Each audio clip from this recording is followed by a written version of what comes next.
He was called the myth. Sergio Oliva didn't just look strong, he looked impossible. His arms were larger than most men's legs, and his waist was so small that it looked like carved in. Even Arnold Schwarzenegger said that Sergio is the only man that I cannot intimidate. So in this video, we are going deep into how Sergio Oliva really trained, what he did in the gym, the principle behind his training, and why his approach created one of the greatest physiques of all time. You will see that his way was raw, instinctive, and years ahead of his time. I am Dr. Nash Jocic, former bodybuilding champion. I competed 46 times, I won 17 titles. I've been in bodybuilding over 40 years.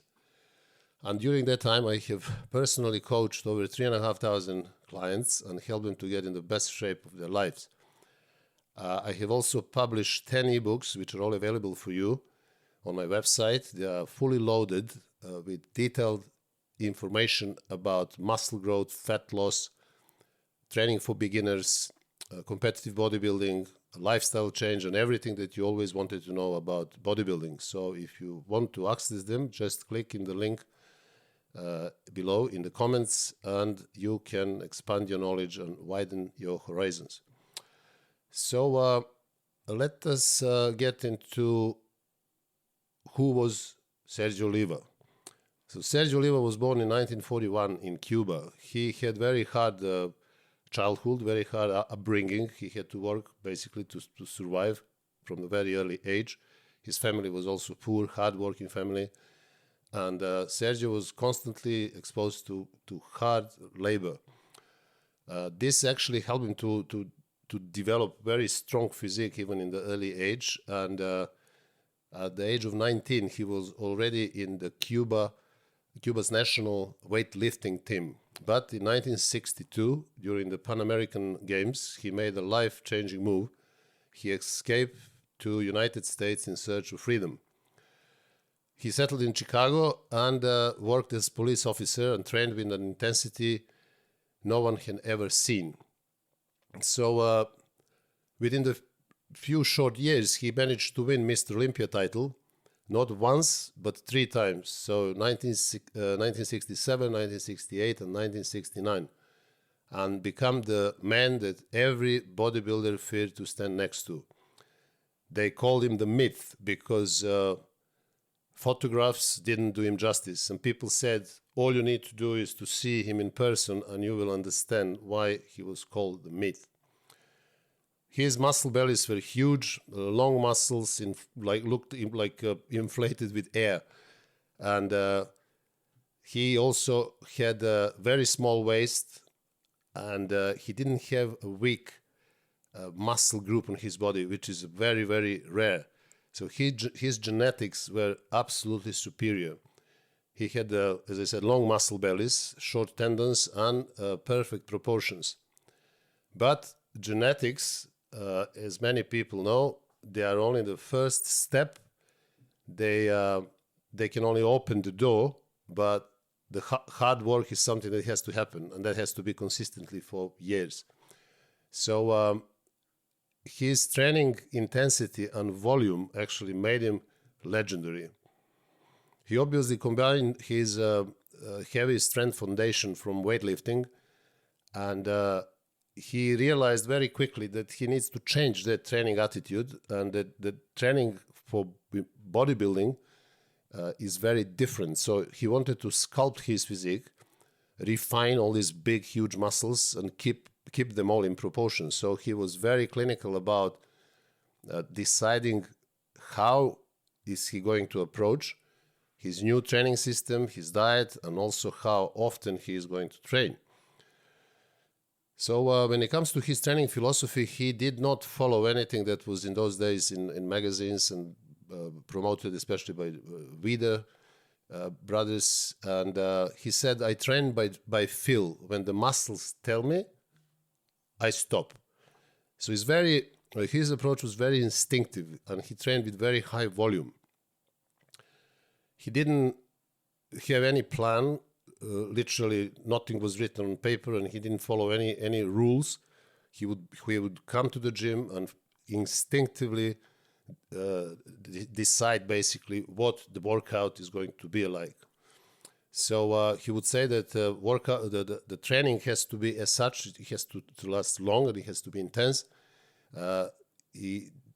until you basically destroy the muscle, fill it with blood, make it bigger, harder, and rounder.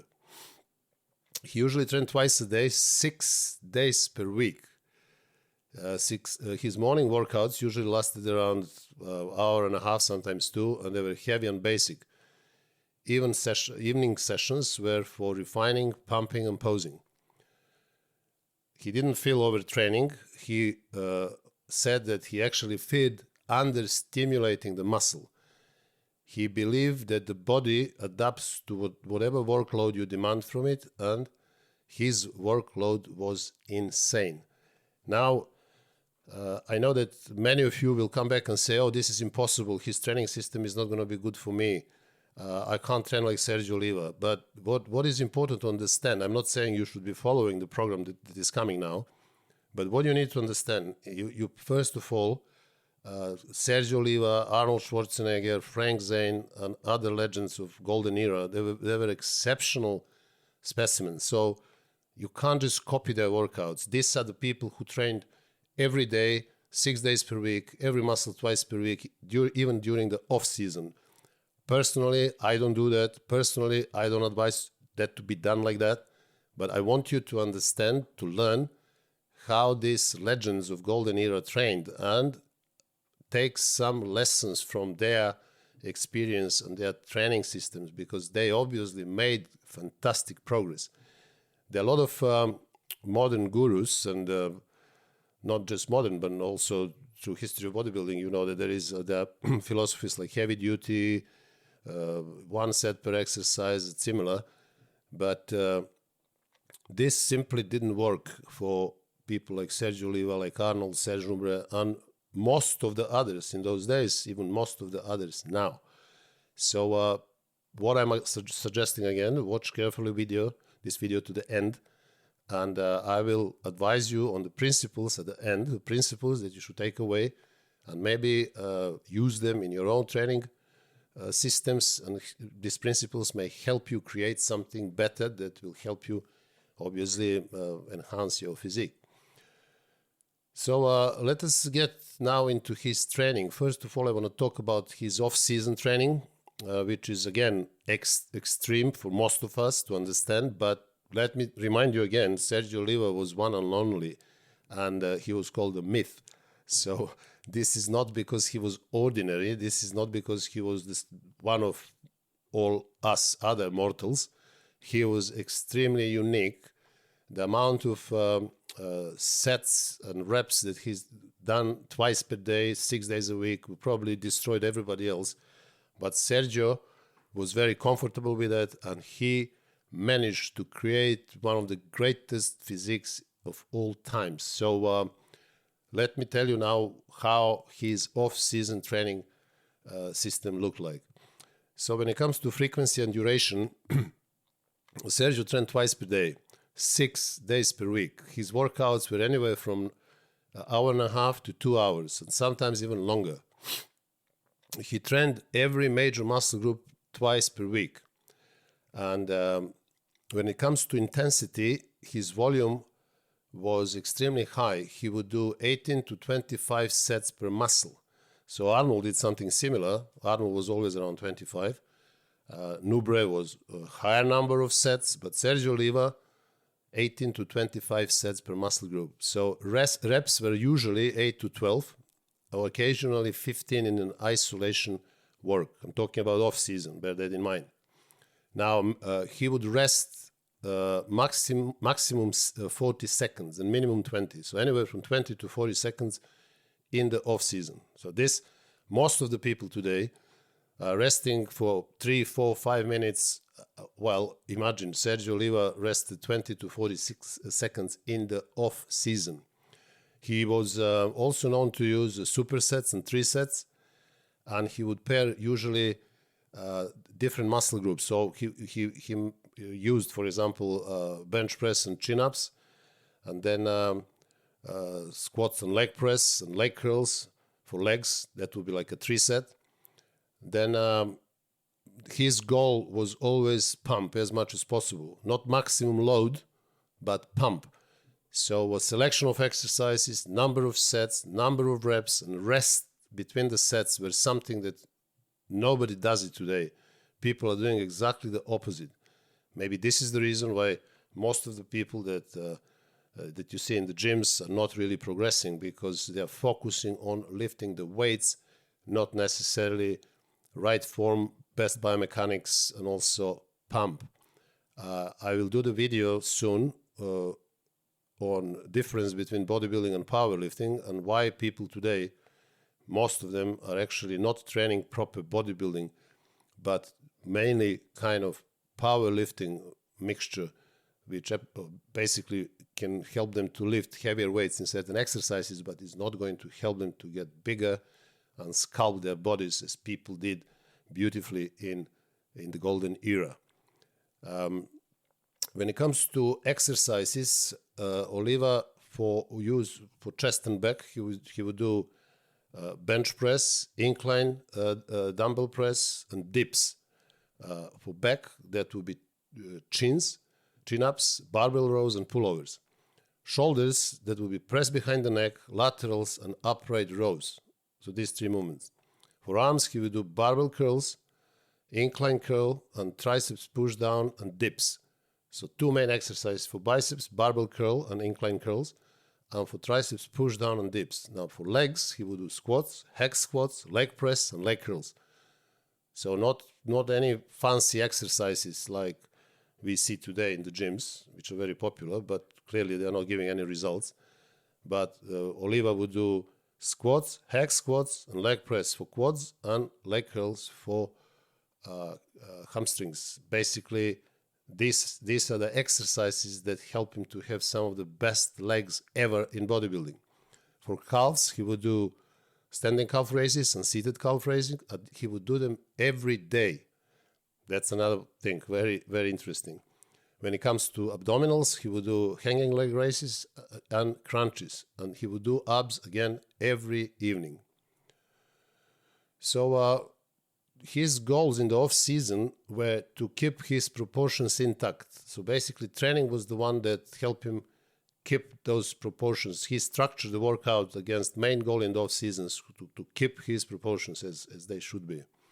Also to build thickness without losing his tiny waist. And he was constantly posing and refining his posing and symmetry. He would often pose between the sets. And also he would have often additional sessions of posing. He would do that after workout or in separate days. Now I'm just going to mention a little bit about his nutrition, because in the next video, which I'm preparing, I will explain everything in detail about his nutritional plan. But for now, I'm just going to tell you a few basic things. He would eat clean, but large amount of food. He would eat steak, eggs, chicken, rice, plantains. He would drink milk. So not necessarily a typical dirty bulk as is very popular today, even among professional bodybuilders, and not to mention most of the advanced and also intermediates. His caloric intake was anywhere from 4,000 to 4,500 calories. But protein was dominant. So protein dominated this caloric intake. Again, very high amount of protein, very similar to Nubre, Arnold, and others. So in the off-season, carbs were moderate. Fat were mainly from whole foods, nothing else. He didn't use much supplements and basically just relied on food, because his food that he ate was very nutritious, especially eggs, meat, fish, chicken. So all these foods were full of everything that you basically need to build muscles. Now, when it comes to his pre-contest training, things would remain more or less the same. So he still trained twice daily, but his training sessions will be a bit shorter. And the reason for that is that he was resting less between the sets. So in off-season, there will be 20 to 40 seconds. Now, again, in the morning, he would do large muscle groups like chest, back, and legs. And in the evening sessions, there will be arms, delts, calves, abdominals, and also posing. Now, when it comes to volume and intensity, he would use a little bit less weight, but he will increase his tempo. So his number of sets was still 15 to 20, but he would increase his reps from 12 to 15. While in the off season, he will do mainly 8 to 12. Before the show, he would do 12 to 15 reps per set. Now, what is important is that his rest is now 15 to 30 seconds, basically almost like non-stop workout. I've seen Nubre doing very similar thing myself, which was something unbelievable. Again, very much opposite to modern trend that you are resting between the sets, 3-4 minutes. So Sergio Oliva, pre-contest, rested 15 to 30 seconds. He also introduced giant sets, which are 4 to 5 different exercises, one after another. And like, for example, for chest, he would do incline press, flat press, flies, and then push-ups. So one after another. That will be like one set, which is called giant set, but he has four different exercises which follow one after another without any rest. Clearly, Sergio never did any cardio. As you know, nobody did in those days, and they still managed to achieve phenomenal condition. When it comes to diet, again, I'm going to just give you a hint. So he would reduce his carbohydrate intake 4 to 6 weeks before the show, and keep his protein very high. So typical day, morning would be steak and eggs. Midday he would eat chicken and vegetables, and in the evening he would eat fish or steak and some salad. He would carb refeed every few days, and that will be probably some small portion of rice. So again, not too much carbs, but just enough. When it comes to his posing practice, he would pose daily, anywhere from 30 to 45 minutes. And he would treat posing as a different additional workout because of this constant flexing and tension, breathing control. He said that will help fat oxidation. So posing is also considered very important. I also advise my competitive clients to do more posing, because this is something that people are not doing enough, but people who do, competitive bodybuilders who do practice posing regularly, they usually end up in much better condition than if they just do it a few days before the show. So key contrasts, again, between the off-season and the pre-contest is that while training sessions are remaining the same, 2 in off-season, 2 training sessions a day. Pre-contest, he would also 2 training sessions a day. Duration in off-season will be 90 to 120 minutes, but before the contest, they will be anywhere from 60 to 75 minutes. In the off-season, he would do 18 to 25 sets per muscle group, while pre-contest, he would do 15 to 20, so a little bit less sets. Now, reps, in the off-season, they were 18 to 12, but pre-contest, they will go up 12 to 15. Now, probably the most important change that he did was the rest. In the off-season, he would rest 30 to 45 seconds, and pre-contest, that will be 15 to 30 seconds. Tempo in the off-season, moderate, but before the competition, it was fast, constant tension. Now, when it comes to diet, in the off-season, carbs would be moderate, pre-contest, very low, occasional refeed. When it comes to posing, off-season between sets, and pre-contest, daily practice, sometimes even the whole session after workout. And the goal was to build density during the off-season and keep the symmetry, while before the pre-contest, obviously, to sharpen up and get that competitive definition. What is important to mention is that before the show, Sergio Oliva would train every muscle 3 times per week, while in the off-season, he would train every muscle twice per week. Now, the pre-contest was basically very different. Muscles would be trained 3 times per week. So, for example, on Monday, he would do chest and back in the morning, and in the evening, he will do arms and calves. Then he would repeat this Monday, Wednesday, and Friday. And then on Tuesday, Thursday, and Saturday, he would do shoulders and legs in the morning, abs and posing in the evening. So shoulders and legs 3 times per week again, Tuesday, Thursday, Saturday. On Sunday, he would do posing practice. So every day there will be something. But the most important thing, one of the biggest differences, is actually that schedule, which is 3 times per week before the show instead of twice per week during the off season. This is something exceptional. This is something that nobody could have copied apart from people like Arnold or Sergio Oliva. But what is interesting is that more or less they did similar things. Sergio used to do giant sets and marathon workouts. So these giant sets were, as I mentioned, few exercises put together, like bench press, incline press, flies, and then push-ups. Like that will be like 4 exercises one after another, 12 to 15 reps. So imagine how many reps in one set. So he said that basically that allows him to achieve that maximum fullness, and this is what he was aiming to get out of this marathon workouts. He trained but by mirror feedback. So in those days, people didn't use calipers, didn't measure body fat percentages. Like now, my body fat is 10%, now is 7.5%, and all that. That just even now, that doesn't make any sense. But what I've done in the past is what I advise my clients to do regularly, especially if they compete, meaning look in the mirror, and mirror will tell you everything. If you see the difference, especially, I advise them to do photos every week or every couple of weeks, and then simply look at the photos and see if something is changing or not. So Sergio trained basically by that mirror feedback, and he would say that the pump tells you when the muscle is alive.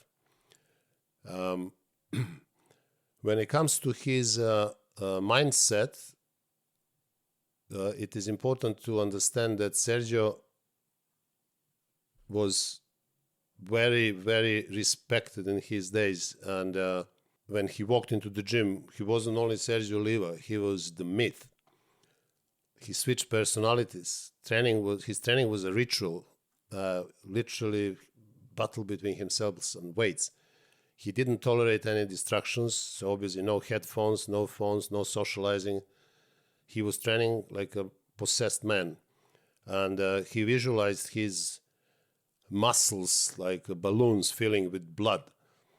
So he kind of had some aura around him. People said that gym went silence once Sergio Oliva enters the gym, and in contrast with Arnold Schwarzenegger, who trained in a calculated way, Sergio was very much more instinctive, emotional, and almost artistic. Clearly, they both reached greatness, but through entirely different temperaments. So if we are to take some lessons from Sergio Oliva, these are the lessons that you should take and implement in your workout, in your training attitude, and hopefully improve your results. So number one is listen to your body. So progress comes from feedback, the pump, the tightness, the fatigue, not necessarily just by some programs on the paper, or as people have now some programs on the phones and they're looking there and they're completely distracted. So they don't listen to their bodies. They simply don't communicate. Now the second lesson is that volume builds quality. So you need volume to build big muscles. I'm going to talk about that again in the separate video, which will be called Bodybuilding is not powerlifting, and I will explain to you much more about the importance of volume in bodybuilding training. He would say the third lesson is that the pump is communication. So once the blood starts flooding the muscle, growth signals are simply firing. And Sergio knew that before science explained it. So number 4 lesson is that recovery matters only after true effort. So you can't overtrain if you didn't really tax the muscle in the first place. So you need to understand that in order to deserve recovery, you need to basically do some serious work, and you need to put some effort into your workouts. Number 5 lesson would be that passion transforms training into art. He didn't train mechanically, he trained emotionally. Again, another thing that you won't see today in the gyms. People are too mechanical about everything, too mathematical, too calculative about everything. But Sergio trained by feeling. I also train by feeling. People say to me, what are you going to do today for legs? And I say, I don't know. I will see how I feel. I may start with leg extensions. And how many sets? I don't know. Maybe 4, maybe 6, maybe 8. What about leg press? Maybe it's going to be the second one, maybe third movement. I follow my instinct. And how many sets I'm going to do, I don't know. But people go into the gym with little software already telling them what to do, and they're just simply following it, as they have no anima, spirit in them. So we are animated creatures, and Sergio Oliva knew that, felt it, experienced with it, dealt with it, and obviously make fantastic results simply because he was passionate, and passion transforms training into art. Sergio Oliva remains a monument in bodybuilding history. He proved that you could be massive yet aesthetic, powerful but still graceful. And he said brilliantly once, I don't need to tell the people who I am. When they see me, they all know. And this is definition of the myth. So again, I will just remind you that I have highlighted his most important principles in the off-season and also in the pre-contest period. And I've given you lessons that you can take in order to improve your workouts. Don't try to copy his workout, and don't come back with comments, oh, there is no way that I can rest 15 to 30 seconds.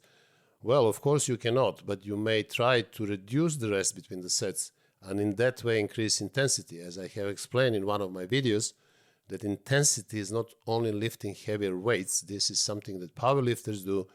Bodybuilders have to understand that intensity is the multifactorial phenomenon which actually depends not just on overload principle, lifting heavier weights, but also depends on mechanical tension, muscle damage, time under tension, and also rest between the sets. So when you incorporate all these important characteristics of intensity into one, you will understand what bodybuilding training is all about. So let me remind you again that I have published 10 ebooks, and they are all available on my website, which you can access simply by clicking on the link down in the comments. My ebooks are fully loaded with everything you always wanted to know about bodybuilding, muscle growth, fat loss, nutrition. And if you want to widen your horizons, then you are more than welcome to access my ebooks. So guys, I hope that you have enjoyed this video. And if you did, please like the video, subscribe to my channel, and also send me your comments. I try to answer as many as possible, but we have great discussion between our viewers. So until the next video, I wish you all the best.